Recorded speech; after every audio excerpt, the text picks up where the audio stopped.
Goedenavond allemaal, van harte welkom bij deze nieuwe uitzending van het Alzheimer Café van februari. Vanavond gaan wij het hebben over de veranderende relaties bij mensen met dementie.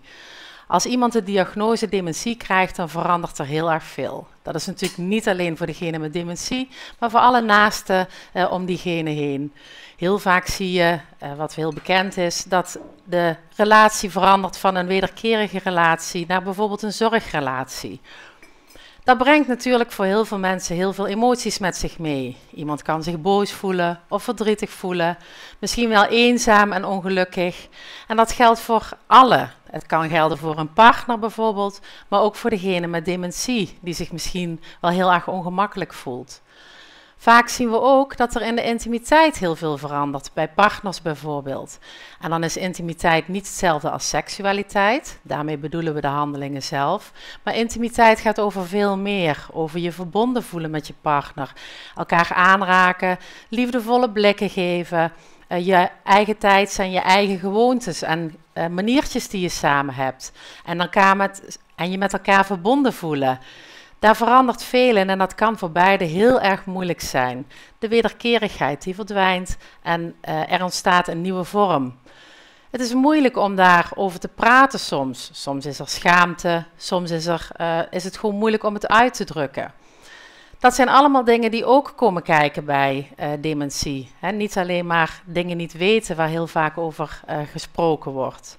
Maar naast intimiteit verandert er ook heel veel in de rol naar elkaar. Misschien deed degene met dementie wel altijd heel veel in huis en moet de partner het nu oppakken.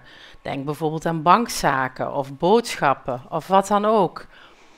Allemaal dingen die heel erg moeilijk zijn voor de hele omgeving. Denk eens aan de relatie tussen ouder en kind, waar jij vroeger misschien kon leunen op je ouders en zij voor jou zorgden. Draai je nu de rollen om en moet je voor je ouders gaan zorgen. En hoe ver wil je daar dan in gaan? Hoe gaat dat in zijn werk? Hoe kan je je eigen grenzen daarin bewaken? Allemaal hele belangrijke onderwerpen die veel inspanning en veel energie vragen van degene met dementie en van de mantelzorgers en de naasten om hen heen. En om daar vanavond wat meer aandacht op te vestigen, ga ik nu praten met twee hele bijzondere gastsprekers waarvan we heel blij zijn dat ze bij ons zijn. Van harte welkom Connie Chatrier en Christel Poels. Stel jullie eventjes voor. Connie, laat ik met jou beginnen. Goedenavond, ik ben Connie Chatrier. Ik heb 6 jaar voor mijn moeder gezorgd. Mijn moeder had vastgeleerd dementie. Ze is inmiddels overleden. En ja, daar wil ik eigenlijk mijn herinneringen over vertellen. Ja, fijn dat je er bent. Ja, dank je. Ik ben Chris Poels. Ik heb een man die Alzheimer heeft op jonge leeftijd. En jong is begonnen met 58. Nu bijna 65. Dus ja. Ik denk dat ik wel een beetje toe kan voegen wat hier vanavond belangrijke vragen zijn, denk ik. Ook fijn dat jij er bent, Chris. Sowieso voor jullie allebei, want het zijn best wel persoonlijke onderwerpen waar we het over hebben. Dus fijn dat jullie daar met ons over willen praten. Chris, kun je iets vertellen over hoe jullie, zonder daar heel diep op in te gaan, over hoe jullie relatie was voordat jouw partner dementie kreeg? Hoe voelden jullie je toen met elkaar verbonden bijvoorbeeld? Wij kenden elkaar al vanaf 15. Ik was 15, dus ik kende bij het hele leven eigenlijk al. Hè, want wat herinner je nog van voor je 15? Ja. Niet zo heel veel. Dus wij deden eigenlijk altijd heel veel samen. We reisden veel en eigenlijk altijd alles samen. Ik was wel altijd degene, wel ook al vroeger, die alles wel een beetje regelde in huis. En Wim volgde wel. Dus vandaar dat nu mensen ook al zeggen van, Wim deed dat al niet. Nee, dat klopt. Maar we waren wel altijd actief eigenlijk. Ja. En al heel lang bij elkaar. En al heel lang bij elkaar, ja. En Connie, hoe was dat voor jou? Ja, nou, mijn moeder was heel zorgzaam. Ik had een hele spontane moeder. Altijd heel gastvrij. Iedereen was welkom. En dat eigenlijk... Ja. Ik had het meer overgenomen, hopelijk. Ja. Maar goed, Ja, zorgzaam. Ja, eigenlijk een fijne, zoals moeder-dochterrelatie. fijne moeder-dochterrelatie. Lekker shoppen, lekker kletsen, koffie drinken, ja. Ja. Over ditjes en datjes, hè. En Ja. over kleren kopen en dat. Ja, dus. Echte moederdochter. Ja. Ja, goed zo. En nu heb ik tijdens ons gesprek ga ik wat citaten toevoegen van iemand die ook graag wat wilde delen, maar liever niet hier wilde zijn. En die had wel wat waardevolle toevoegingen, dus die wil ik graag delen. Kunnen we daar ook op verder gaan.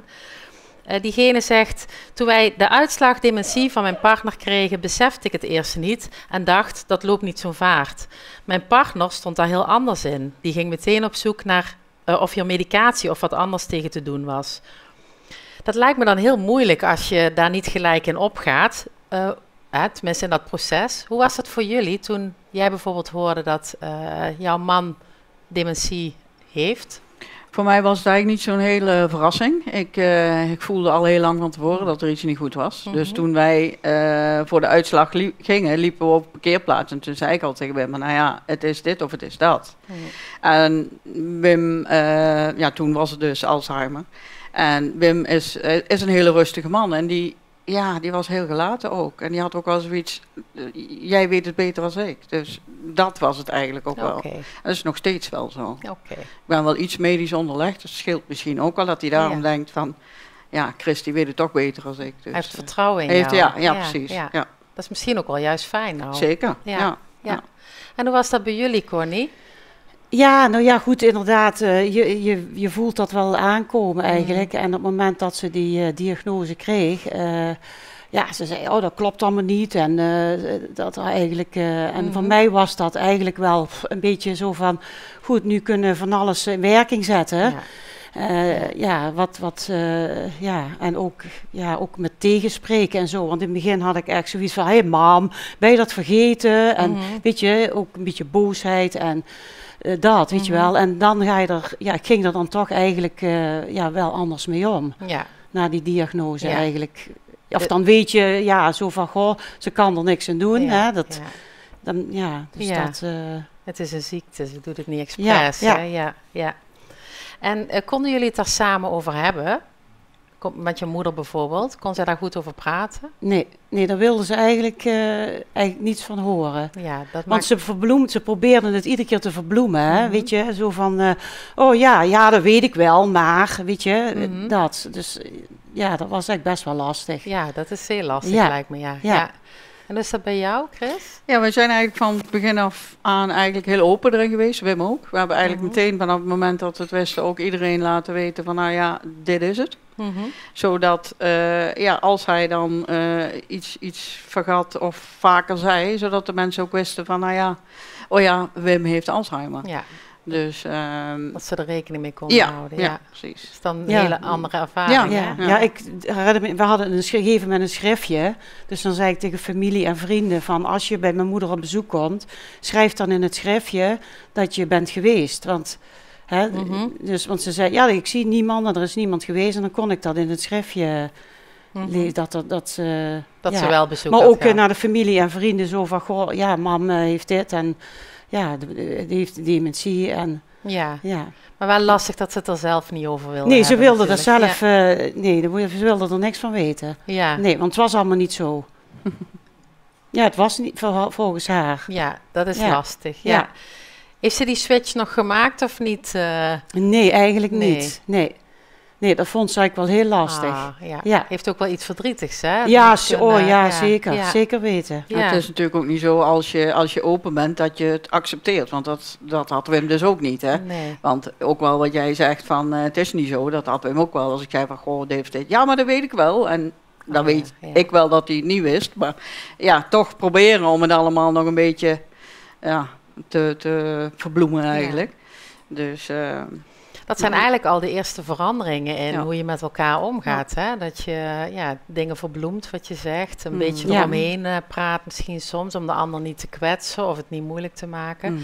Welke dingen zijn er nog meer veranderd voor jou, bijvoorbeeld Chris, in jullie? Je begint dus inderdaad dat je deelt. Je kan op een gegeven moment niet meer alles delen met elkaar. Dat vind ik nog steeds wel het moeilijk. Ik ben mijn gesprekspartner kwijt als ik thuis kom. als ik gewerkt heb, want ik werk nog steeds. Vroeger was het altijd, als Wim van het werk kwam, goh, hoe was het bij jou, hoe was het bij mij? Ja. En dan zat je aan tafel en dan vertelde je, ja, dat is er niet meer. Ja. Omdat hij kan het niet, als je 2 zinnen zegt, is hij de eerste zin al kwijt. Ja. Dus ja, dat doe je niet meer. En dan Mhm. heb je het over koetjes en kalfjes heel kort. En alles maar, weet je. Dus dat is er niet meer. En ja, heel veel dingen neem je van hem over. Dus vanzelfsprekend heb je dan ook niet meer de band die je had. Mhm.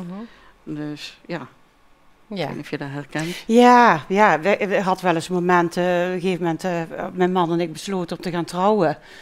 En toen dacht ik van, oh ja, dat moet ik mam vertellen. Weet je wel, dat we gaan trouwen. Ja. En toen dacht ik, hoe ga ik dat zeggen? Ja, ik vond dat, bang van hoe zou ze reageren. Maar ik denk, ja, ik moet het toch gaan zeggen. En Dat is ik jouw moeder. Ja, maar goed, ja. vroeger zo, oh wat leuk. Ja, En denk, maar ja. ja, dus ik denk, ik moet het toch gaan zeggen. En toen ben ik bij haar koffie gaan drinken. En ja, ik heb dan nog even gewacht om het te zeggen. En die week daarna, heb ik toch, ja, weet je bent een beetje bang voor de reactie. Omdat ze reageerde gewoon anders op dingen. En ik wilde mijn blijdschap vertellen. En ik zei, mam, we gaan trouwen.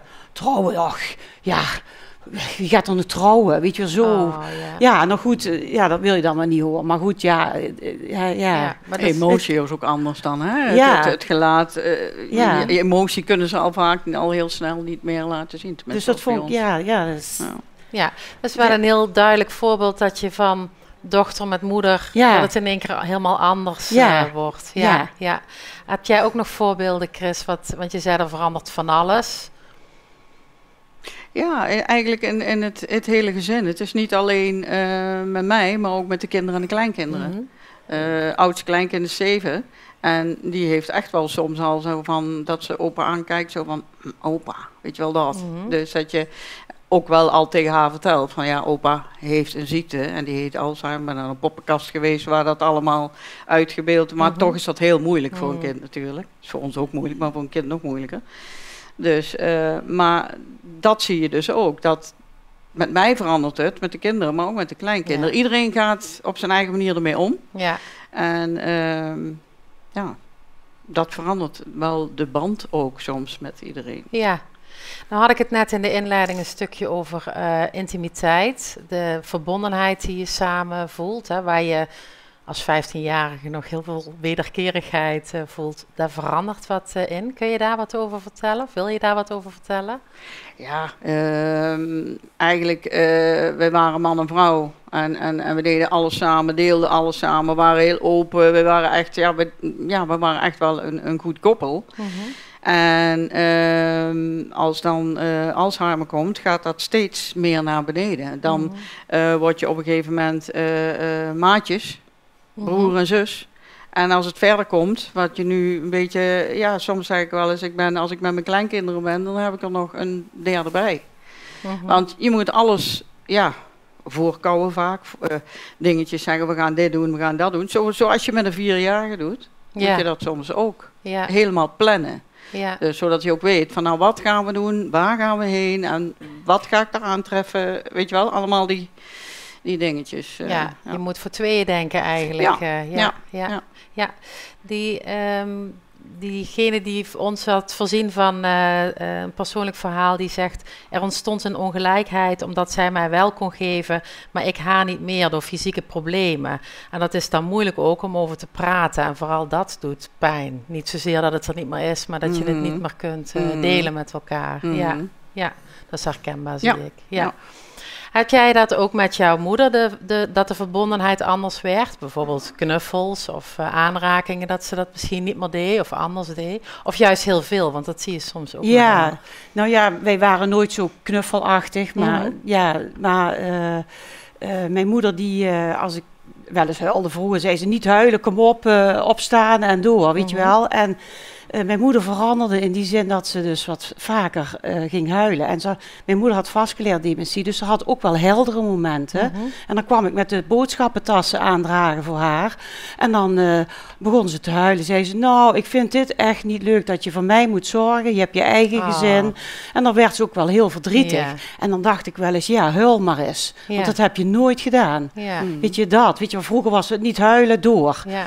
En dat was eigenlijk bij haar wel de verandering ook wel naar mij toe, dat ze dus wat vaker huilde. En dat brengt juist weer wat meer verbondenheid, of in ieder geval andere verbondenheid. Ja, want ik had wel eens van, nou ja, goed, dat je laat dat ook maar eens zien. Hè, want dat had ik nooit, eigenlijk zelden bij mijn moeder gezien. Ja. Dus dat was, bijzonder, ja. Nu is er een oudere psycholoog, Frans Hogeveen, en die heeft een onderzoek gedaan naar de relaties van mensen met een chronische ziekte, zoals onder andere dementie. En hij concludeerde, en daar schrok ik best wel van, dat in bijna 83% van de gevallen, de gezinnen zeg maar, die hij had onderzocht, was bij 83% aan de partners nooit gevraagd door een zorgprofessional wat er allemaal veranderd was in de relatie en hoe ze daarmee omgingen. Herkennen jullie dat? Ja, mij is het nooit gevraagd inderdaad. Nee. Of er veranderingen waren tussen ons. Ja. Nee, dat is... Nee. En bij jou? Wel, al meteen, dat vond ik op zich wel... ik kwam de eerste keer bij de geriater en dan krijg je die formulieren mee en die mag je als mantelzorger invullen. En dat was, ik geloof, vraag 3 of 4. Ik denk, zo... Daar had ik wel echt zoiets, Die is wel helemaal naar voren dan. Ja. En trajectbegeleidster heeft het ook. Maar dat komt misschien ook wel als je je direct openstelt. Ja. Dat scheelt wel, denk ik. Ja. Dat zou kunnen. We hebben het hier, een tijdje terug heb ik het hierover gehad met een trajectbegeleider. En die zei ook, het is soms best wel moeilijk om te peilen of mensen dat kunnen, daarover willen hebben. Van de andere kant is natuurlijk ook vanuit ons het appel, doe dat nou. Want het is al moeilijk genoeg vaak. En het kan zoveel helpen als je er in ieder geval over kunt praten en daarin je weg kunt zoeken. En als het niet nodig is, als iemand dat niet nodig vindt, is het ook oké. Maar ik schrok wel van 83%. Dat vind ik wel heel erg veel. Ik denk dat het ook wel een generatiekloof is. Ik denk mensen die over 10, 20 jaar zullen ze daar waarschijnlijk makkelijker over kunnen praten. Ik weet wel van mijn ouders, die heb ik echt nooit naakt gezien bijvoorbeeld. Want dat was allemaal achter de gesloten deuren. Ja. Nu gaat het allemaal wat soepeler. Ja. En, dus misschien dat... Daar heb je een punt. Laten we hopen dat op dat stuk beter wordt. Nog een citaat. Mantelzorgen is zwaar omdat je veel zelf moet doen. Zeker als je partner dat voorheen deed. Je bent dag en nacht aan het denken, wat moet ik doen of hoe zal ik alles aanpakken? En daarbij doe je het nooit goed. En ziet degene met dementie je soms als de boze partner. En dan ook nog de bureaucratie. Alles duurt lang en moet aangevraagd worden. Dat is een beetje wat jij net ook zei. Hè? Wat we zeiden, je staat eigenlijk de hele dag aan en bent voor 2 mensen aan het denken. Dat is herkenbaar, hè? Ja, zeker. Ik zie jou ook knikken. Ja, ik werkte 35 uur. Ik had zelf een gezin. En ik deed de was van mijn moeder, de boodschappen, eten brengen. Want ze kon op een gegeven moment ook niet meer haar eten zelf klaarmaken. Dus, en bankzaken, hè, dat kwam er ook nog eens bij. Er komt dit wel binnen, dat wel, weet je wel. Ze had daar ook geen overzicht meer over. Ja. Dus ik vond dat heel zwaar. Ja. En ik heb 1 broer en die woont in het buitenland, dus die was er nooit. Dus het kwam eigenlijk allemaal wel bij jou, op mijn bordje, zou ik maar zeggen. Ja. Maar goed, mijn man deed ook wel eens helpen. En mijn schoonmoeder ging ook wel eens eten brengen, dus probeert een beetje, ja. En jij gaf al aan, ik deed eigenlijk al heel veel. En toch voelt het nou volgens mij anders. Ja, zeker. Zeker anders, omdat je ook weet dat je nu wel moet. Nu is er meer een moed. Omdat we het niet meer kan natuurlijk. En we hebben dan wel geluk dat we heel veel mensen om ons heen hebben. Lieve mensen die ons helpen. Dus een keertje met hem naar tafeltennissen of gaan wandelen of andere leuke dingen met hem gaan doen. Zodat ik wel ontlast word. Dus dat is wel heel fijn. En is het voor jullie ook, voor jou was het dan zo makkelijk om daarover te praten of om ook hulp te vragen bijvoorbeeld aan de omgeving? Of een keer je ei kwijt te kunnen over bijvoorbeeld het is niet meer helemaal mijn moeder of de relatie tussen ons verandert. Hoe was dat voor jou, Connie? Ja, wel, ik kon er wel met mijn man over praten, maar de omgeving, vertelde ik wel wat, maar ja. Niet te veel. Nee, ik ben zelf dan wel om de 14 dagen het groepje gegaan.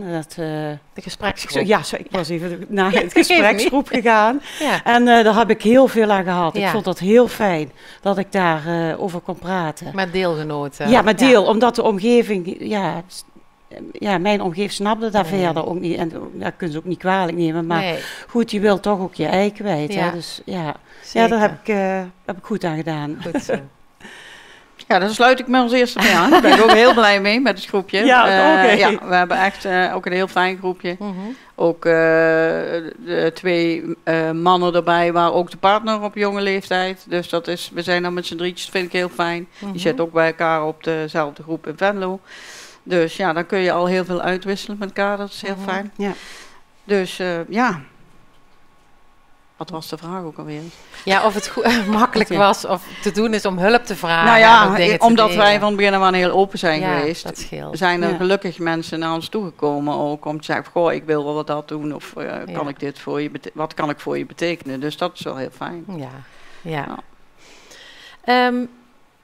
Terwijl je rol verandert ten opzichte van elkaar, er komen zorgtaken bij, er komen zorgen bij ook. En tegelijkertijd moet je eigenlijk afscheid gaan nemen, steeds meer, daar hebben we het hier ook vaak over, van hoe het was. Hoe het was komt niet meer terug. Je moet dealen met wat er nu is en je weet dat het steeds maar blijft veranderen. Hoe is dat voor jullie, Connie? Ja, hele verdrietige momenten. Maakt het extra zwaar, denk ik, hè? Want je hebt geen tijd om... Ja. Nee, dan ging ik s'avonds bij haar toch nog eventjes op bezoek. Of ik bracht even de schone was terug. En dan koffie drinken. En dan, zo mam, ik ga... Oh, je bent net hier. Dus weet je wel, ze had al het idee van je bent net hier. En dan zei ik, nou goed, dan wacht ik nog even. Ja. En dan 10 minuten daarna zei ik, mam, ik ga nou naar huis. Nee, niet naar huis. Laat me niet hier alleen, weet je wel. En dan pakten ze me wel eens vast. En dan dacht ik, oh jee, weet je. Ja, dan was ik... ik vond dat wel heel... en dan denk ik, oh... En dan zei ik, mam, ik moet nou echt gaan, want ik moet morgen werken. Ja. Ik zei, dan kom ik morgen nog wel eventjes langs. Oh, en dan zat ik op de fiets en dan huilde ik. Dan dacht ik, oh jee, ik moet haar hier achterlaten. En en soms dacht ik wel, waarschijnlijk weet ze al niet dat ik geweest ben, maar dat maakt dan toch niet zoveel uit, hè? Nee, dus dat maakt het niet goed, nee. En voor jou, Chris? Ja, weet je, wat ik het moeilijkste vind, is dat je bent je hele regie kwijt.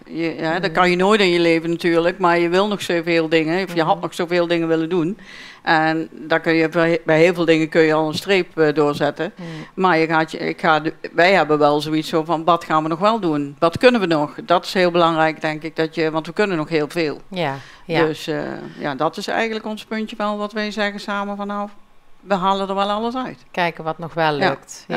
Ja, dat is een mooi uitgangspunt. Ja. Maar natuurlijk ook niet altijd even makkelijk. Nee, misschien dat klinkt nu allemaal wel heel makkelijk. Er zit natuurlijk wel helemaal wat achter natuurlijk. Hè? Dus, ja, maar het is wel zo. Dat hoor je ook, of dat lees ik. Dat las ik ook toen ik het aan het voorbereiden was. Dat er wordt gezegd, als je rol naar elkaar verandert, probeer ook te kijken, en dat is ook heel makkelijk gezegd en heel moeilijk gedaan, maar naar waar je wel samen vreugde nog uit kunt halen. Zijn het bijvoorbeeld dingen van vroeger, of pak in plaats van op vakantie gaan, kijk eens of je een fotoalbum van een vakantie bijvoorbeeld terug kunt halen. Toen dacht ik, dat kan ook wel heel veel brengen, maar je moet er wel de tijd voor nemen en de energie voor nemen, en je moet daar ook een beetje toe in staat zijn natuurlijk. Ja. Dat heb ik hier dan ook staan. Ja, door de dementie verandert de naaste vaak heel erg. En om de relatie goed te houden wordt bijvoorbeeld geadviseerd om dingen te doen die je samen fijn vindt. Of dingen te doen die vroeger fijn waren. Was er bij jullie van zoiets sprake, Connie? Dat je dingen weer deed? Ja, mijn moeder deed heel graag kruiswoordpuzzels maken altijd. En ik wist dat ze dat nu niet meer deed. Mm-hmm. En ik dacht, dat ga ik toch wel weer met haar samen doen. Dus dat was wel een stukje verbonden. En ze wist ook nog wel wat dingen zo. En ook bijvoorbeeld, ze ging altijd met mijn vader naar Kevelaar. Hè. Dan ging ze een kaarsje opsteken. Ja. En ook koffie drinken en zo. Dus, en dan nam ik haar mee naar Kevelaar. Ja. En dan kwamen bij haar ook wel wat, dat ze wel eens zei, hier, dat ik hier met pap trappen zat Ja, en zo. ja. Dat was wel... Dat is een mooi voorbeeld. ja, alleen één minder dingetje was dat ik op een gegeven moment... dat was een beetje moeilijk. Ik zei, nou ga je hier... Bij de kerk was zo'n bankje. Ik zeg, dan loop ik even hier dat winkeltje in. En dan pak ik even wat kaarsjes en dan kom ik zo terug. En ik kwam terug, toen was ze weg. Ah. En toen dacht ik van, oh Connie, ik heb mezelf heel schuldig gevoeld. Maar toen moest ik haar gaan zoeken. Dus zij had gewoon heel even ook niet meer natuurlijk van... ik zit hier alleen en ik loop. Ja, toen heb ik haar gelukkig, toen zag ik haar in die winkelstraat in Kevelaar lopen, achter de rollator. Dacht ik, oh, goddank. Dus ik zeg tegen oh mam, daar ben je. Oh, zei ze, ben je ook hier? Goed. Dus dat zei iets wat je daardoor vergeet. Maar dat waren dingen in Kevelaar, dat vond ze geweldig. Het is een heel mooi voorbeeld, of het illustreert heel goed dat dan ben je even aan het genieten en dan denk je wat fijn. En dan laat je heel even even los. En ik dat ben wel kan heel niet. schuldig. Ja, gelukkig. Goed. Ja, maar goed. Het is goed gekomen. Dat je toch ook dan gewoon aan moet blijven staan eigenlijk. Ja. Dat ik dacht van, oh jee, dat had ik niet moeten doen. Maar nou ja, het is goed afgelopen. Ja. En voor jou, Chris, zijn dat dingen die jullie samen bijvoorbeeld weer oppakken? Of? Bij mezelf heel actief. En hij werkt natuurlijk niet, en ik wel. Dus hij is eigenlijk actiever als ik. Alleen met zijn maatjes. Dus hij gaat 3 keer in de week tafeltennissen. Hij gaat nog naar de fanfare. Dat gaat wel allemaal wat moeilijker. En dan zullen we misschien dadelijk ook een keer moeten zeggen dat het niet meer gaat. Mm-hmm. Maar, en dan wandelt hij nog en hij gaat 2 dagen naar de dagbehandeling. Dus... Ja, en verder, kleinkinderen ergens gaan lunchen of wat koffie drinken, wat wandelen. Dat zijn de dingen die we samen doen. Maar hij is wel de actiefste daarin natuurlijk, omdat ik nog dan moet werken. Ja, dat is ook actief. Hè? Ja, dat is ook actief, zeker. En mantelzorg is ook actief. Ja. Dat vergeten we ja niet. Ja. Diegene die ons het stuk heeft aangeleverd zegt, vond ik ook een mooie citaat en dat wil ik graag delen. Ik geniet dan wel het meest van de leuke dingen die we doen en van de uitspraken die vanuit haar komen. Van elk leuk ding of gezegde probeer ik te genieten, want ook die worden steeds minder. Denk je krijgt misschien ook wel wat meer oog voor de kleine dingen en de kleine geluksmomenten. Soms hoor je, niet altijd, maar dat er... naast alle veranderingen ook iets is teruggekomen. Ligt ook wel vaak aan de vorm van dementie, heb ik begrepen. Mensen met vasculaire dementie die hebben vaak een wat grilliger patroon. Maar mensen met Alzheimer hoor je ook nog wel eens dat ze heel zacht en juist heel liefdevol worden. En dan zeggen mensen, we hebben er naast alle ellende rondom de ziekte ook al samen wat voor teruggekregen. Jij gaf eigenlijk al een beetje een voorbeeld met... Ik zag mijn moeder wat vaker huilen en dat gaf ook weer een soort verbondenheid. Ja. Herkennen jullie daar iets van of is dat bij jullie niet of minder? Nee, ik niet in ieder geval. Nee, ik kijk ook niet. Ja, wat je net zei was een mooi voorbeeld ervan. Ja. Hebben jullie ten opzichte van dit onderwerp nog tips, dingen die je wilt delen voor andere mantelzorgers, naasten? Open zijn, denk ik. Blijf er niet zelf mee zitten. Cijfer jezelf niet weg. Dat is ook een hele belangrijke, denk ik. Want je moet wel zelf... jij moet zorgen dat je batterij ook weer opgeladen wordt. Dat is Anders ga je het niet redden. Dat is een hele belangrijke. Dus, en ik hoorde jou ook zeggen, wij krijgen gelukkig heel veel hulp aangeboden. Maar vaak gaat dat in de vorm van, als ik iets kan doen, dan laat me horen. Dan is het soms best moeilijk om te zeggen, nu kan je wat doen. Maar eigenlijk geef je aan, dat moet je wel doen. Dat moet je wel doen, ja. Mensen weten het ook vaak niet, hoe ze kunnen helpen. Dus Nee, want dat is een van de, denk ik, de meeste dingen als, zeker in het begin, als je dan mensen op bezoek krijgt. Oh, ik merk niks aan Wim. Zo gauw als de deur dicht gaat, dan is het weer allemaal anders. En dan zit je er zelf weer en zit hij weer in zijn bubbel. Dus dan is het, bij mijn moeder was het zo dat er bleven ook mensen weg op een gegeven moment. Die dat toch wel heel lastig vonden om bij mijn moeder op bezoek te gaan. Omdat je kon eigenlijk op een gegeven moment ook niet meer... Mijn moeder zei dus vaak heel veel hetzelfde. Ze vroeg iedere keer hetzelfde. Dus ik merkte wel dat mensen ook wel wegbleven. Dat is ook pijnlijk, denk Ja, ik. dat vond ik ook. Ja. En dan belde ik wel eens, maar goh, een mam vindt het heel leuk als jullie blijven komen. En Ja. ze heeft wat lekkers in huis en koffie en weet je dat, zo, Ja. weet je wel.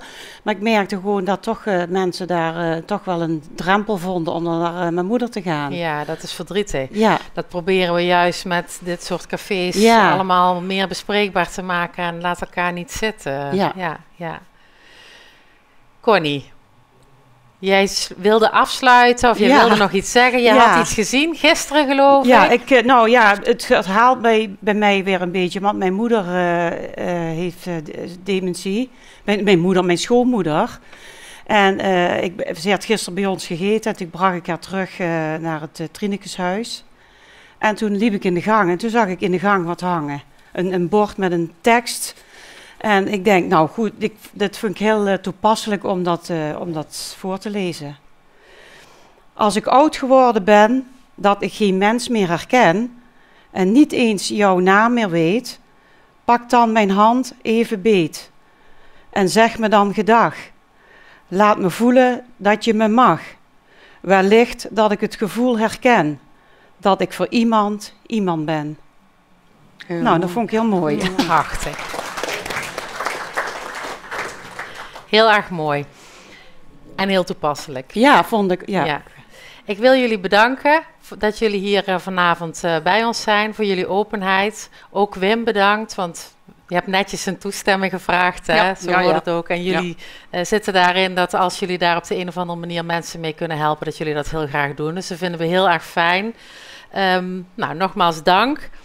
Voor de kijkers thuis, de volgende caféavond is op 10 maart. U bent dan van harte welkom hier in het café bij ons.